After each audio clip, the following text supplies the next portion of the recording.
Hello friends, welcome back to my channel. आज हम सीखेंगे 30 चेस्ट के कटोरी ब्लाउज़ का पैटर्न। डायरेक्ट बोर्ड पे बताऊंगी मैं, आपको अच्छे से समझ में आ जाए इस तरीके से।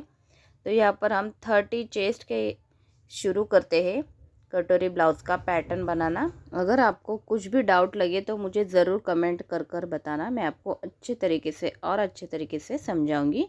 तो सबसे पहले हमें यहाँ पर लेंथ लेंगे। तो 30 चेस्ट के हिसाब से हमें तैयार लेंथ रहती है ब्लाउज़ की 12 इंच।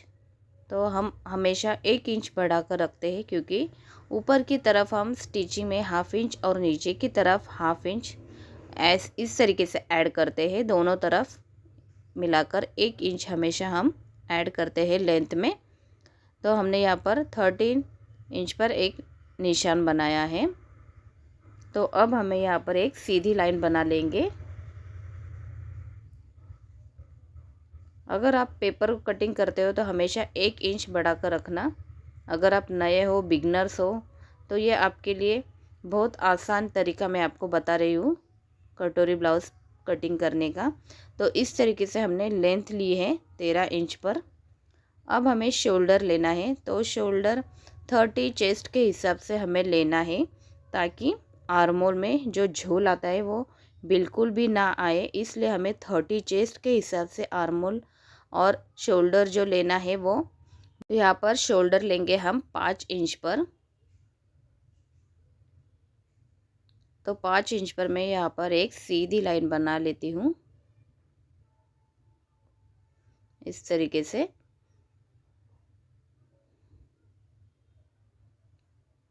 अब हमें आर्मोल लेना है। तो आर्मोल लेने से पहले हम और एक निशान लगाएंगे नीचे की तरफ से 5 इंच पर, जैसे कि आर्मोल एकदम परफेक्ट निकले।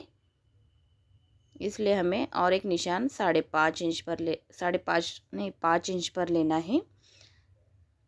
तो यहाँ पर हमें दोनों निशानों को मिला लेना है। जैसे कि आर्मोल हमारा आता है यहाँ पर 5 इंच पर। 30 चेस्ट के हिसाब से आप 5 इंच पर ही आर्मोल लेना। अगर आपकी चेस्ट 36 या 37, 38 इससे आगे रहती है तो आपको 5.5 इंच पर आर्मोल लेना है। इससे क्या होता है, ब्लाउज़ में अगर आप 5.5 इंच पर लेते हैं 30 चेस्ट का, तो ब्लाउज़ में जो आर्मोल्स लेता है वहाँ पर बहुत ही झोल आता है। तो ये बात हमेशा याद रखना कि आर्मोल्स हमें 30 चेस्ट के लिए 5 इंच पर ही लेना है। अब हमें यहाँ पर चेस्ट का 1/4 लेना है। तो 30 के हिसाब से हम 1/4 लेंगे, 7.5 इंच पर आता है। अब हमें 7.5 इंच का 1/4 लेना है। जैसे कि इंची टेप को सीधे रखना है आर्मोल का, जहाँ पर हमने निशान बनाया उस तरफ से हमें एक सीधी लाइन बना लेना है। 7.5 इंच पर हमारे फिटिंग की जो निशान है वो बना लेंगे। तो उसमें हमेशा हम 1.5 या 2 इंच हमेशा एक्स्ट्रा रखते हैं। से हमने 1.5 इंच एक्स्ट्रा लिया है। तो यहाँ पर मैं 1.5 इंच बढ़ा कर रखती हूँ। 9 इंच पर हमें सीधी लाइन बना लेनी है। जितना ऊपर की तरफ लिया है उतना ही नीचे लेंगे। हमें अलग से कमर की चौथाई हिस्सा भी ले सकते हैं हम कमर के हिसाब से, लेकिन मैं हमेशा जितना चेस्ट हम लेते हैं उससे बस हाफ इंच अंदर की तरफ हमें निशान लगाना है। मतलब हाफ इंच हम कम लेंगे। ऊपर की जितने चेस्ट आई है 9 इंच आया है ऊपर का, तो हम नीचे की तरफ 8.5 इंच लेंगे।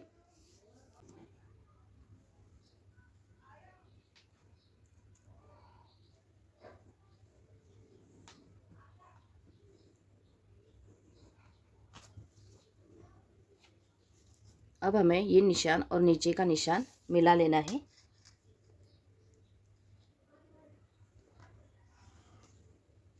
इस तरीके से ये हो गया बैक पार्ट का। और बैक और फ्रंट पार्ट हमेशा मैं एक साथ ही निकालती हूँ, बस हमें कटोरी अलग से बढ़ानी पड़ती है। तो अब मैं यहाँ पे आर्मोल लूँगी। पीछे का आर्मोल हमेशा हम 1.5 इंच पर रखते हैं। अगर चेस्ट 30 है तो हम इस पर आर्मोल 1.25 इंच पर रखेंगे। इस तरीके से अभी आर्मोल का अच्छे से शेप देना है।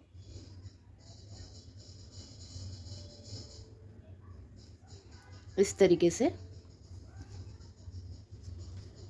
ये हमारी फिटिंग का निशान है। तो यहाँ पर हमारा पीछे का पार्ट रेडी हो चुका है। अब हम आगे का पार्ट भी आपको मैं इसी में से निकाल के बताऊंगी। जैसे कि हमें शोल्डर की विड्थ लेनी है, यहाँ पर 2 इंच लेंगे। अगर आपका चेस्ट 36, 38 इस तरीके से आगे की तरफ है तो हमें 2.5 इंच लेना है। अगर 30 है तो हमें 32, 31, 32 या 35 या 28 होगा चेस्ट। तो हम यहाँ पर शोल्डर की जो इस गैप बोलते हैं आप उसको, वो हमें 2 इंच पर देना है। गले की जो चौड़ाई रहती है उसको। अब हमें गले की लंबाई लेनी है। तो गला है हमारा 5.5 इंच पर। तो 5 इंच का गला रेडी होकर आता है जब शोल्डर में हम 1/2 इंच एक्स्ट्रा स्टिचिंग के लिए ऐड करेंगे। इस तरीके से हमने 5.5 इंच पर निशान लगाया है। नीचे की तरफ आप गला चौड़ाई में बढ़ा सकते हो। जैसे कि मैंने ऊपर की तरफ 2 इंच लिया है तो आप यहाँ पे नीचे की तरफ 2.5 इंच ले सकते हैं। अगर आपको नीचे की तरफ ब्रॉड गला चाहिए नेक तो आप 2.5 इंच ले सकते हैं। वैसे 2.5 इंच लेने से आपके गले में आगे की तरफ खिंचाव महसूस नहीं होता है। इस तरीके से अब हमें यहाँ पे गोल राउंड देंगे गले का शेप इस तरीके से। अब यहाँ पे हमें नीचे की तरफ से 3.5 इंच पर हमें क्रॉस पट्टी के लिए निशान लगाना है और यहाँ से लेंगे 2.5 इंच। इस तरीके से पहले हम एक सीधी लाइन बना लेंगे। अब हमें कटोरी कितनी लेनी है 30 चेस्ट के हिसाब से। अगर आपके पास ब्लाउज होगा कस्टमर का तो उस हिसाब से आप कटोरी गिन के ले सकते हैं।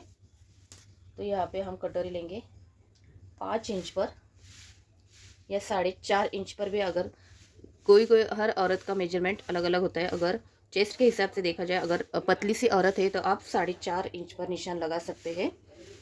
अगर औरत थोड़ी सी मोटी हो तो उस पर आप 5 इंच पर निशान लगा सकते हो इस तरीके से। तो हम 4.5 या 5 इंच पर निशान कोई भी इसमें लगा सकते। अब हमें यहाँ पर आर्मोल की तरफ से आगे का आर्मोल के लिए हम पीछे के आर्मोल के लिए हमने 1.25 इंच लिया था, तो आगे की तरफ हम 1.25 इंच पर निशान लगाएंगे और इस तरीके से थोड़ा सा अंदर की तरफ से इसे राउंड करके इसे आर्मोल का शेप बना लेंगे इस तरीके से।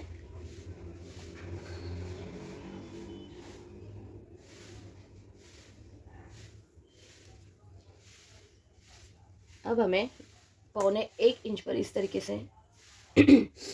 तरीके से इंची टेप को रखेंगे और यहाँ से हम 2.5 इंच पर निशान बना लेंगे। कटोरी के लिए हम गले की तरफ से 1 इंच पर निशान बनाएंगे और इस तरीके से कटोरी का अच्छे से शेप देना है हमें। यहाँ पर मैंने 4.5 और 5 इंच पर निशान बनाया है।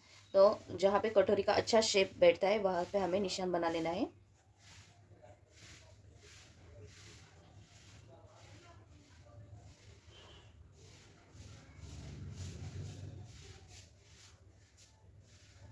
तो यहाँ पर 5 इंच पर एकदम परफेक्ट कटोरी का शेप आया है इस तरीके से। अब हमने यहाँ पर 3.5 इंच पर क्रॉस पट्टी के लिए निशान बनाया था, तो उसका शेप बना लेते हैं इस तरीके से। अब यहाँ पर एक साथ पीछे का और आगे का पार्ट पूरा यहाँ पर निकल चुका है। अगर आप पेपर कटिंग करेंगे तो पहले आपने पीछे का आर्मोल कट कर लेना है, फिर आगे का आर्मोल कट कर लेना है। यहाँ पे हमारा पूरा डायग्राम हो चुका है 30 चेस्ट का। सेम इसी तरीके से हम अलग अलग चेस्ट के ब्लाउज कट करते हैं। तो बस हमें इस बात का ध्यान रखना है कि आपको चौड़ाई अगर ज़्यादा नहीं चाहिए तो आप 2 इंच पर निशान लगाना। अगर आपको चौड़ाई ज़्यादा अच्छी लगती है तो आप 2.5 इंच पर भी निशान लगा सकते हैं। बस हमें कटोरी जो रहती है वो अलग से बढ़ाना पड़ता है। तो अगर आपको वीडियो पसंद आए तो ज़रूर लाइक करना और कमेंट करके आप मुझे ज़रूर बताना कि आपको वीडियो समझ में आया है कि नहीं, ताकि मैं आपको और अच्छे से समझा कर बता सकूं। बस हमें स्टिचिंग के वक्त क्या करना है, क्रॉस पट्टी में हमें 1/2 इंच कपड़े पर एक्स्ट्रा बढ़ाकर कट कर लेना है, ताकि सिलाई मार्जिन में क्रॉस पट्टी कम ना पड़े फिटिंग के टाइम। इसलिए बस हमें कोई भी इसमें बढ़ाना नहीं है, कुछ भी नहीं बढ़ाना है। हमारा जो साइड पार्ट रहता है उसको भी हमें उसी तरीके से रखना है, बस हमें कटोरी में बढ़ाना है। तो इस बात का आप ध्यान रखें, कटोरी और क्रॉस पट्टी को हमें 1/2 इंच इसमें और कटोरी में बढ़ाना है। बस हमें यहाँ पर एक्स्ट्रा लेके कटोरी को थोड़ा सा अच्छे से पफ आए इस तरीके से हमें बढ़ाना है।